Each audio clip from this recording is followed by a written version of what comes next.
Hello, my name is Alex Sandoval, president of the Mexican Financial Executives Institute in Juarez, Mexico, and I'm doing a summary of the press bulletin issued by our president in Mexico of IMEF, of this organization, based on the survey that is made every month to the Economic Studies Committee.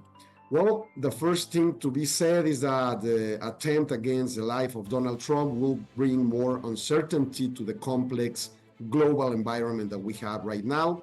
Secondly, in Mexico, after the electoral results, financial markets had recovered, and it seems to be shown more in the exchange rate up to 17.60 pesos per dollar, but obviously in a very highly volatile environment.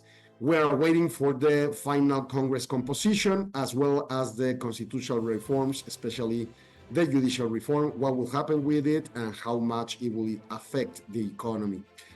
Main indicators in Mexico are showing mixed results. The positive ones include industrial activity, where specifically construction in May grew strong. Also, we have strong growth in capital investment by companies in the month of April.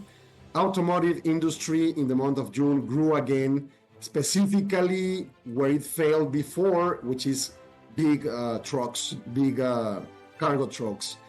The money sent from Mexicans living abroad to Mexico, remittances we call them, grew to historical maximums on May, like many months before has been doing that. On the bad side, the Social Security registered a second low or decrease in jobs in Mexico. In June, it was a loss of 30,000 jobs. Also, private consumption contracted 0.9% in the month of April, and the manufacturing industry didn't grow in May, along the deceleration between the self-country of Mexico and the US. Inflation had heterogeneous results. The part that is more linked to the markets went down to 4.13% in June, a very slow rate of decreasing, but it's keep decreasing. But the one that grew 7.77% is the non-market adjacent inflation, given mainly climate climate damages, given damages on agriculture. The general inflation grew 4.98%, increasing from the previous month, increasing from the previous month, increasing from the previous month. It's been a bad road in the last months.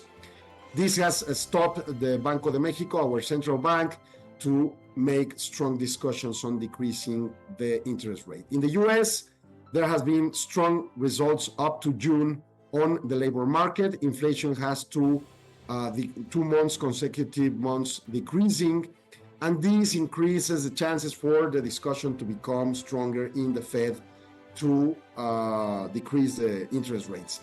But we consider that it will take 2 more months to decrease those, to keep the inflation decreasing, so the interest rate is discussed to be decreased.